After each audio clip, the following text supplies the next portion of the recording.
ရေအောင်ထဲမှာနင်းမြုပ်နေတဲ့တန်ဖိုးကြီးကအစည်းတစ်ထောင်ကိုပရိသတ်အနေနဲ့မြင်အောင်ကြည့်ဖို့ပါသလားဒါပေမဲ့အဲ့ဒီကားတွေကအဲ့ဒီကိုဘယ်လိုရောက်သွားတာလဲရေပြင်ပေါ်မှာမတော်တဆဖြစ်ပြီးတော့ဒေါ်လာဘီလီယံနဲ့ချီတန်ဖိုးရှိတဲ့ Rolls-Royce နဲ့ Lamborghini ကားတွေကိုဖျက်ဆီးပစ်ခဲ့တဲ့သင်္ဘောတချို့အကြောင်းကိုဒီကနေ့မှာပြောပြပေးသွားကြပါမယ်အဆိုးဆုံးကတော့တချို့ဖြစ်ရပ်တွေကလူတွေရဲ့လောဘကြောင့်ဖြစ်ခဲ့ရတာပါကဲဒါဆိုရင်တော့ဗီဒီယိုလေးမှာလိုက်ပါပြီးတော့ကြည့်ရှုရအောင်ပါရှင်NV Golden Ray ဖြစ်ရကြီးတဲ့2019ခုနှစ်မှာ NV Golden Ray လို့ခေါ်တဲ့သင်္ဘောကြီးကကားသစ်ဆက်ဆက်4200ကိုတင်ဆောင်လာရင်းနဲ့ American ကမ်းခြေမှာတိမ်းမှောက်ခဲ့ပါတယ်။အကြောင်းရင်းကတော့ Kia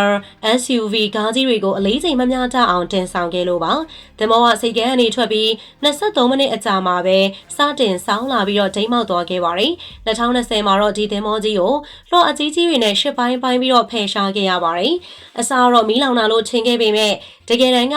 ကုန်ပစ္စည်းစီမံခန့်ခွဲမှုမှာယွန်းခဲ့တာပါHonda အစင်းနဲ့ Kia Forte ကားအသေးလေးတွေကိုချလိုက်ပြီးတော့အဲဒီအစား Kia Telluride SUV ကားကြီး316စီးကိုပြန်တင်ခဲ့ပါတယ်။ဒါကသင်္ဘောရဲ့အလေးချိန်ဗဟိုချက်ပေါ်ကိုအပေါ်ဘက်ရောက်သွားစေခဲ့တယ်။သင်္ဘောပေါ်မှာ Ram Pickett ကားတွေနဲ့ Mercedes-Benz ကားတွေအစီးရေ4300လောက်ကိုရှိနေခဲ့တာပါ။စုံစမ်းစစ်ဆေးချက်အရသင်္ဘောကတန်ချိန်1000ကျော်ပိုတင်ထားခဲ့တာကိုတွေ့ရပါတယ်။ဒီကားကြီးတွေကိုအောက်ထပ်တွေမှာမထားဘဲအပေါ်ဆုံး12ထပ်မြောက်မှာတွားထားခဲ့တာကခဲတံတစ်ချောင်းကိုလက်ဖြားပေါ်မှာထောင်ထားဖို့စူးစမ်းသလိုမျိုးအရန်ကိုအန်ဒီရများတဲ့လုပ်ရလို့ပညာရှင်တွေကဆိုပါတယ်။ဒါကတော့တကယ့်ကိုရာဇဝတ်မှုမြောက်ခဲ့တဲ့ပေါ်စားမှုပဲဖြစ်ပါတယ်။ Felicity Apes ဖြစ်ရတဲ့2005ခုနှစ်မှာတိစောက်ခဲ့တဲ့အလျား656ပေရှိတဲ့ Felicity Ace လို့ခေါ်တဲ့ဒီသင်္ဘောကြီးကဂျာမနီကနေ American ကိုဦးတည်ပြီးတော့ခီးနှင်ခဲ့ပါတယ်။ဒီသင်္ဘောကြီးကတနအီကို22.3 knot အထိကိုအမြန်နှုန်းရှိပြီးတော့ကားစီးရေထောင်နဲ့ချီတင်ဆောင်နိုင်တဲ့တန်ချိန်66,118ပမာဏရှိပါတယ်။ဒါပေမဲ့ဒီခီးစဉ်ကသမိုင်းမှာအမတ်တရားဖြစ်ချင်ခဲ့မယ်လို့ဘယ်သူကကြိုပြီးတော့တွေးမိမှာလဲ2022ခုနှစ်ဖေဖော်ဝါရီလ16ရက်နေ့မှာဖြစ်ပွားခဲ့တာပါအဲဒီနေ့မှာဆိုရင်တော့ Felicity Ace က Azores ကျွန်းစုတွေရဲ့အနောက်တောင်ဘက်104မိုင်အကွာမှာဇိမ်ခံကားအစီးရေ4000ကျော်တင်ဆောင်ပြီးတော့ခီးနှင်နေခဲ့ပါတယ်ကားမျိုးစားတွေကိုနောက်မှအသေးစိတ်ပြောပြပါမယ်တကယ်ကိုအံ့ဩသွားကြမှာပါမနက်9:00နာရီဝန်းကျင်မှာသင်္ဘောပေါ်မှာမီးစတင်လောင်ကျွမ်းခဲ့ပြီးတော့သင်္ဘောတစ်စီးလုံးမြန်ဆန်ပဲကူးဆက်သွားခဲ့ပါတယ်။မီးကိုထိန်းချုပ်ဖို့ကြိုးစားခဲ့ပေမဲ့မအောင်မြင်ခဲ့ပါဘူး။သင်္ဘောသား22ဦးကိုတော့တခြားကုန်သွယ်ရေးသင်္ဘောတွေနဲ့ရဟတ်ယာဉ်တွေရေယာဉ်တွေရဲ့အကူအညီနဲ့ဘေးကင်းအောင်ကယ်ထုတ်နိုင်ခဲ့ပေမဲ့ Felicity Ace ကတော့ရက်အတော်ကြာအောင်ဆက်ပြီးတော့လောင်နေခဲ့ပါတယ်။ကမ်းခြေကိုဆွဲခေါ်ဖို့ကြိုးစားရင်းနဲ့သင်္ဘောကဟန်ချက်ပြတ်ပြီးတော့ပေါ်တူဂီရဲ့စီးပွားရေးဆောင်အပြင်ဘက်ရေအောက်ပေ9,989အနက်မှာနစ်မြုပ်သွားခဲ့ရပါတယ်။ဝန်နေစရာကောင်းပေမဲ့ပေါ်တူဂီရေတပ်နဲ့သင်္ဘောသားတွေရဲ့လင်မြန်တဲ့လှုပ်ဆောင်မှုတွေကြောင့်အားလုံးအသက်ရှင်ခဲ့ရပါတယ်။မီးကိုတော့ဖေဖော်ဝါရီ25ရက်နေ့မှာအပိသက်ငြိမ်းသက်နိုင်ခဲ့ပါတယ်။ဒီဖြစ်ရပ်ကလူသားတွေနဲ့သဘာဝတရားကြားကပြင်းထန်တဲ့တိုက်ပွဲတစ်ခုအဖြစ်ရေချောင်းသမိုင်းမှာအမတ်တရကြံရည်နေမှာပါ။ဒါဆိုရင်သင်္ဘောပေါ်မှာဘလောက်တန်ဖိုးရှိတဲ့ဖိုးတန်ကားတွေပါသွားလဲဆိုတာကြည့်ရအောင်ပါ။ဒါကတော့တကယ်ကိုယူကျင်စရာပါပဲဒီကုန်တင်သင်္ဘောကြီးပေါ်မှာဒေါ်လာ400တန်းပိုးလောက်ရှိတဲ့ကားတွေပါသွားခဲ့ပါတယ် Porsche, Audi, Bentley နဲ့ Lamborghini တို့မျိုးတကယ်ကိုအဖိုးတန်ကားတွေအများကြီးပါပဲဥပမာပြောရရင်ထုတ်လုပ်မှုရဆိုင်လိုက်ပြီးဖြစ်တဲ့ Lamborghini Aventador Ultimate C 15စီးအပါအဝင် Lamborghini 85စီးတောင်မှပါသွားပါတယ်ဒါအပြင် Bentley 189စီးနဲ့ Porsche 1110အစီးရေလဲပါဝင်ပါသေးတယ်1989ခုနှစ်ထုတ် Land Rover Santana, Porsche 718, Boxster ပြီးတော့ GTS 4.0 နဲ့1965ခုနှစ်ထုတ် Honda Prelude SIR လိုမျိုးရှားပါးကားတွေလည်းဆုံးရှုံးခဲ့ရပါတယ်။ဒီအနုပညာလက်ရာမြောက်တဲ့ကားတွေအားလုံးကပြန်ဆယ်ယူဖို့ခွင့်ရမရှိတော့ဘဲထာဝရပျောက်ကွယ်သွားခဲ့ပါတယ်။ကားလောကအတွက်အရန်ကိုနှမျောဖို့ကောင်းပါတယ်။ဒါဆိုရင်သင်္ဘောပေါ်မှာတကယ်ပါဖြစ်ခဲ့ရလဲ။တယောက်ကတမင်လုံးခဲ့တာလား။ Felicity Ace မီးလောင်ရတဲ့အကြောင်းရင်းက လျှက်စစ်ကားတွေမှာသုံးတဲ့ lithium iron battery တွေကြောင့်လို့ယူဆရပါတယ်။ပတ်ဝန်းကျင်ထိန်းသိမ်းရေးအတွက်သုံးတဲ့ကားတွေကအခုတော့ဒုက္ခပေးလိုက်တာပေါ့။ဒီ battery တွေကအပူလွန်ခဲ့ပြီးတော့အလိုအလျောက်မီးလောင်တတ်တဲ့အန္တရာယ်ရှိပါတယ်။သင်္ဘောလိုကျင်းမြောင်းတဲ့နေရာမှာကားစီးပေါင်းထောင်နဲ့ချီမီးလောင်နေတာကိုမြင်အောင်ကြည့်လိုက်ပါ။ဒီ battery တွေကိုရိုးရိုးရေနဲ့ငြိမ်းသက်ဖို့ခက်ခဲပြီးတော့ရေနဲ့ထိရင်ဓာတ်ဓာတ်ပြုမှုတွေဖြစ်ပြီးတော့ပိုတောက်လောင်တတ်ပါတယ်။ပောက်ကွဲနေတဲ့ဓာတ်ငွေ့တွေလည်းထွက်လာတတ်တာမို့မီးငြိမ်းသက်ဖို့ပို့ပြီးတော့ခက်ခဲစေပါတယ်။စိတ်မကောင်းစရာကတော့အထူးမီးသတ်ပစ္စည်းတွေအတွက်သူတို့ကပတ်စံချွေတာခဲ့ကြတာပါ။တဘာဝပတ်ဝန်းကျင်ထိခိုက်မှုကလည်းတော်တော်လေးကြီးမားပါတယ်။သင်္ဘောနှမြုပ်ခဲ့တဲ့အာဇိုးကျွန်းစုအနီးကတနာချောက်တန်းနဲ့ငမန်းနေနဲ့လင်းပိုင်တွေအတွက်အရေးပါတဲ့နေရာတစ်ခုပါဝေလငါးတွေအစာရှာဖို့ဖြတ်သန်းသွားလာတဲ့လမ်းကြောင်းလေးဖြစ်ပါတယ်စီတန်ချိန်2000ကျော်နဲ့တခြားအစိအတောက်တွေရေထဲကိုပြန့်နှံ့သွားတာကဒီဂေဟာစနစ်ကိုအကြီးအကျယ်ထိခိုက်စေပါတယ်ရေပေါ်မှာစီအလွာပပလေးပဲတွေ့ရတယ်လို့ဆိုရပေမဲ့ရေအောက်ထဲကဘက်ထရီတွေနဲ့စီတိုင်ကီတွေကရေရှည်မှာအစိအတောက်တွေထုတ်လုပ်ပြီးတော့ပင်လယ်သက်တဝါတွေကိုအန်ဒီရပေးသွားမှာပါဒီလိုဆုံးရှုံးမှုတွေကဒေါ်လာ1ဘီလီယံထက်တောင်ကျော်လွန်နေပါပြီ Baltic Ace သင်္ဘောကြီးဖြစ်ရက်3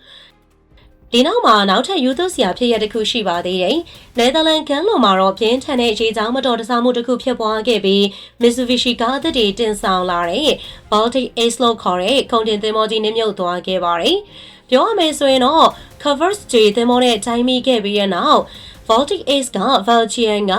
ဒါ Zurich စိတ်ကန်းနေပြီးတော့ Finland ကKotkar စိတ်ကန်းကိုထွက်ခွာလာခဲ့ပေမဲ့ဒီဝန်ထဲစရာအတွေ့အကြုံနဲ့ပဲခီးလန်းဆုံးသွားခဲ့ရပါတယ်။အလျား436ပေရှိတဲ့ Covers J ကအလျား485ပေရှိတဲ့ Baltic Ace ရဲ့ဘေးဘက်ကိုဥပိုင်းနဲ့တိုင်းမိခဲ့တာကြောင့်လန်သွားပြီးတော့နောက်ဆုံးမှာတော့နစ်မြုပ်သွားခဲ့ရပါတယ်။အကျိုးဆက်အနေနဲ့ Covers J ကတိတိတသာထိခိုက်ပျက်စီးခဲ့ပေမဲ့ရေပေါ်မှာတော့မျောနေနိုင်ခဲ့ပါတယ်။ဒါပေမဲ့ Baltic Ace ပေါ်ကအခြေအနေကတော့အလွန်ကိုပြင်းထန်နေခဲ့ပါတယ်။ Baltic Ace ရဲ့သင်္ဘောသား18ဦးကိုကယ်ဆယ်ရေးလေဖောင်တွေပေါ်မှာအသက်ရှင်လျက်တွေ့ရှိခဲ့ရပေမဲ့ကျန်တဲ့6ဦးကိုတော့ရှာဖွေလို့မရခဲ့ပါဘူး။ကုန်ပစ္စည်းနဲ့ပတ်သက်ပြီးတော့ကားအသစ်1400စီးကမြောက်ပင်လယ်ကျမ်းပြင်အောက်ခြေမှာဆုံးရှုံးခဲ့ရပါတယ်။ကံကောင်းစွာနဲ့ပဲကားတွေကိုအာမခံထားတဲ့အတွက်ဂျပန်ကုမ္ပဏီအတွက်ငွေကြေးဆုံးရှုံးမှုကတော့အနည်းငယ်ပဲရှိခဲ့ပါတယ်။ဒါပေမဲ့ဒီဖြစ်ရပ်ကကားအသစ်တွေရောင်းချတဲ့သူတွေအတွက်ပို့ဆောင်မှုနောက်ကျတာတွေဖြစ်စေခဲ့ပါတယ်။ဘလို့တီးကြတဲ့အသေးစိတ်အချက်လက်တွေကိုတော့ထုတ်ဖော်ပြောကြားခြင်းမရှိခဲ့ပါဘူး။အဓိကပြောနေကြတဲ့အချက်ကတော့သင်္ဘောနဲ့ဆင်းတဲ့ဒဇင်းရဲ့သင်္ဘောသားအမားလို့ယူဆပေမဲ့တီးကြတဲ့အခြေအနေတွေကိုတော့တိတိကျကျမသိရသေးပါဘူး။ဒီဖြစ်ရပ်ကလူသားရဲ့အမားတစ်ခုကအလွန်ပြင်းထန်တဲ့အကျိုးဆက်တွေဖြစ်ပေါ်စေနိုင်တဲ့ရေကြောင်းပို့ဆောင်ရေးရဲ့ရှုပ်ထွေးမှုနဲ့အန်ဒီရီကိုမိမောင်းထိုးပြနေတာပဲဖြစ်ပါတယ်။ဟုတ်ကဲ့စုစုပေါင်းပျက်စီးဆုံးရှုံးမှုကဒေါ်လာသန်း900လောက်ကိုရှိခဲ့ပါတယ်။ Sincerity Ace ဖြစ်ရက်4 2018ခုနှစ်မှာပစိဖိတ်သမုဒ္ဒရာထဲမှာကားအသစ် Nixon 3500စီးတင်ဆောင်လာတဲ့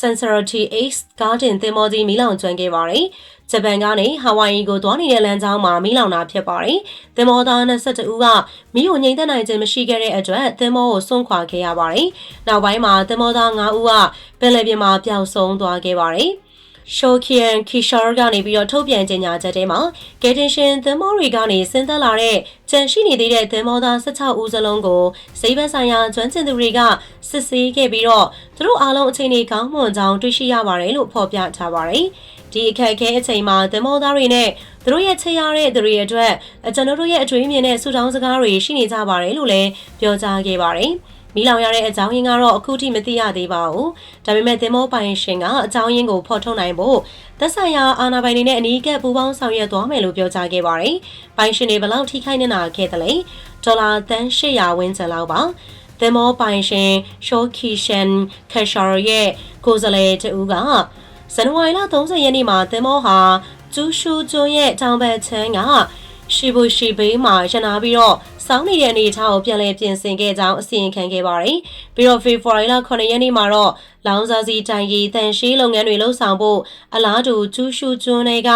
ဒါစိတ်ကန်းကိုပေါ့နော်ဆက်လက်ပြီးတော့ထွက်ခွာခဲ့ရလို့သိရတာဖြစ်ပါတယ်။ကမ္ဘာရေကြောင်းသတင်းဌာနဖြစ်တဲ့ Trade Wind ရဲ့ဖော်ပြချက်အရ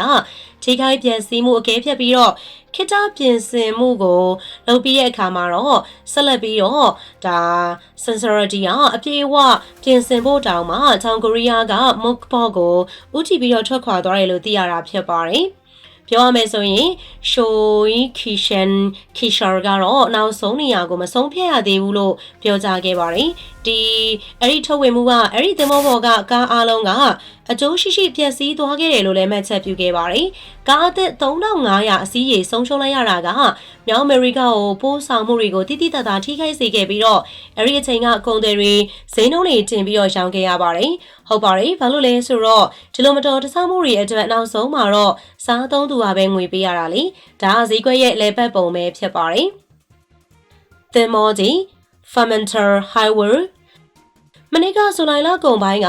အဲ့လိုအဖြစ်ဆိုးမျိုးကြုံတွေ့ခဲ့ရတဲ့ကားအသက်နီးပါး4000တင်ဆောင်လာတဲ့ roll on roll off တဲ့ဆောင်ရေးသင်္ဘောကြီး Fermanter Highway ကိုတွေ့ရအောင်ကြည့်ရအောင်ပါရှင်။ဥရောပကနေအီဂျစ်ကိုခီးနေတော့မြောက်ပင်လယ်ရဲ့အေးမီရဲ့ရေပြင်မှာသင်္ဘောပေါ်မှာမီးလောင်ကျွမ်းမှုတစ်ခုဖြစ်ပွားခဲ့ပြီးတော့သင်္ဘောတစ်ခုလုံးကိုလျင်မြန်စွာပြန့်နှံ့သွားခဲ့ပါတယ်။ကားအသက်3983စီးတင်ဆောင်လာခဲ့ပြီးတော့အဲ့ဒီထဲမှာလျှက်စစ်က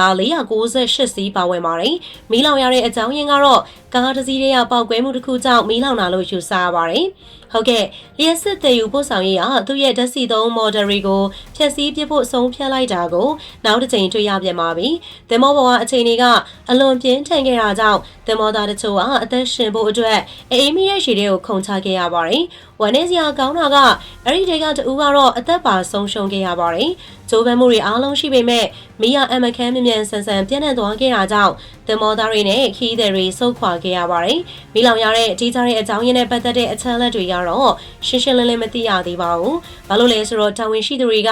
အသေးစိတ်အချက်အလက်တွေကိုလျင်မြန်စွာထုတ်ပြန်ပေးတာမဟုတ်လို့ပါ။ဒါပေမဲ့ကယ်ဆယ်ရေးသမားတဦးစီကနေထွက်ပေါ်လာတဲ့အသံဖိုင်တစ်ခုကိုမီဒီယာတွေစီပေါက်ကြားခဲ့ပြီးတော့အဲ့ဒီအသံဖိုင်အရတော့ပိတ်ထားတဲ့လျှက်စစ်ကားတစ်စီးပေါက်ကွဲတာကြောင့်မီးလောင်ရတာလို့ဆိုပါတယ်။မီးကိုတိုက်ခိုက်နေခဲ့ရတဲ့ရဲတပ်တစ်ပတ်နီးပါးအကြာမှာတော့ဒါ Fermanter Highway ကိုအကြီးကသင်္ဘောလမ်းကြောင်းနေနဲ့ဝေးခွာတဲ့ဘေးကင်းရာနေရာတစ်ခုကိုဆွဲခေါ်သွားခဲ့ရပါတယ်။မိသက်သမားတွေရဲ့ဂျိုးပန်းမှုတွေကြောင့်ဒေသအတွက်ဖြစ်လာနိုင်တဲ့ဘေးအန္တရာယ်ကြီးမားတဲ့သဘာဝပတ်ဝန်းကျင်ဆုံးရှုံးမှုတွေကိုကာကွယ်နိုင်ခဲ့ပါတယ်။အခုမင်းငိမ့်သွားပြီဖြစ်တဲ့အတွက်သင်္ဘောကြီးဟာဆိုရင်တော့ထိခိုက်ပျက်စီးမှု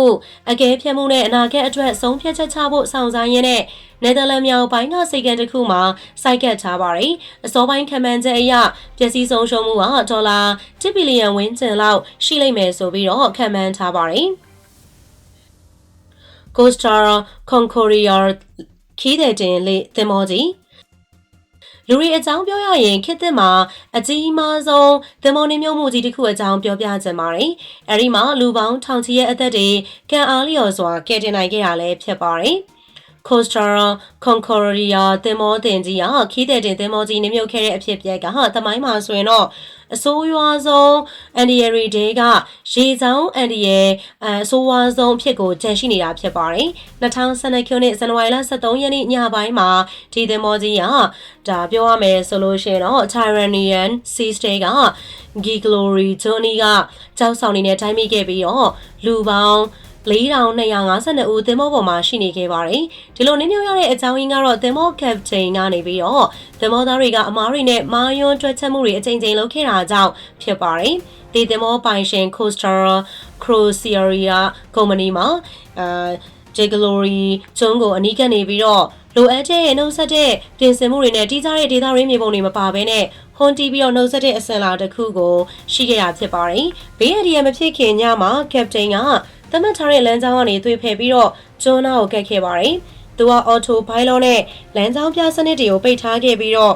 လူပြင်ပန်းတချို့ကိုတရားပေါ်မှာထားပြီးသင်္ဘောကိုကိုယ်တိုင်မောင်းနေခဲ့ပါတယ်။အင်ဒိုနီးရှားလူမျိုးရေရင်မောင်ဂျက်ကော့ဖ်ရက်စလီကအမိန့်တွေကိုလိုအပ်တယ်လို့တုံ့ပြန်ဆောင်ရွက်နိုင်ခြင်းမရှိဘဲကပတိန်ရဲ့အမိန့်တွေကိုနောက်ကျမှလှုပ်ဆောင်ခဲ့ပါတယ်။သက်သေတွေရဲ့ပြောကြားချက်အရအဲ့ဒီအဖွဲ့ဟာအရက်တီစာတောက်စားပြီးတော့ပျော်ပါနေခဲ့ကြတယ်လို့သိရပါတယ်။ထိတ်လန့်စရာပါပဲနော်။အကျိုးဆက်အနေနဲ့ကတော့သင်္ဘောဟာ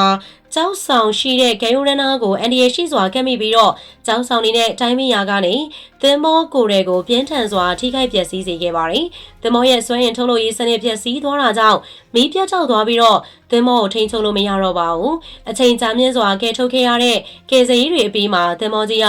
ညာဘက်ကိုစောင်းပြီးတော့နှင်းမြုပ်သွားခဲ့ရပါတယ်။စုံစမ်းစစ်ဆေးမှုအရကပတိန်အပါအဝင်လူ6ဦးကဒီဘေးအန္တရာယ်အတွက်တာဝန်ရှိရလို့တွေ့ရှိခဲ့ရပါတယ်။ကပတိန်ကအပြင်းထန်ဆုံးပြစ်ဒဏ်ကိုခံခဲ့ရပါတယ်။ထောင်ဒဏ်16နှစ်ဖြစ်ပါတယ်။2014ခုနှစ်မှာ Costa Concordia ကိုပြန်လည်ဆယ်ယူပြီးတော့တန်ကြီးဖြတ်ဖို့အတွက်ပို့ဆောင်ခဲ့ပါတယ်။ဒီဘေးအန္တရာယ်နောက်ပိုင်းမှာရေကြောင်းဆိုင်ရာစီးမြင်နေတဲ့ခီးသည်တွေကိုအသိပေးရမယ့်စည်းကမ်းတွေကိုပုံမတင်ဆက်ခဲ့ပါတယ်။အသက်တွေကယ်တင်နိုင်ခဲ့တာကတော့ကံကောင်းမှုလို့ပြောရမှာပါပဲ။သင်္ဘောရဲ့ပိုင်ရှင်ကတော့သင်္ဘောကိုဆယ်ယူတာနဲ့ဆွဲခေါ်တာတွေအပြင်ကန်ဒေါ်လာဘီလီယံနီးပါးလောက်ဆုံးရှုံးခဲ့ရပါတယ်။ဆိုရရင်တော့စင်းရဲသားတွေလည်းငိုတက်ကြတယ်ဆိုတဲ့အတိုင်းပဲပေါ့ဒီလိုမျိုးအမကန်ကားတွေရေအောက်ကိုရောက်သွားရတာကတော့ဝမ်းနည်းစရာပါပဲဒီလိုနင်းညမှုတချို့ကိုပြောပြနေရင်းနဲ့မျက်ရည်တွေတောင်မှဝဲချလာမိပါတယ်ဗီဒီယိုလေးအဆုံးလေးလိုက်ပါပြီးတော့ကြည့်ရှုပေးတဲ့အတွက်လည်းအားလုံးကျေးဇူးများကြီးတင်ပါတယ်နောက်နေ့တင်ဆက်မှုတွေမှာပြန်လည်ဆုံတွေ့ကြပါစို့ရှင်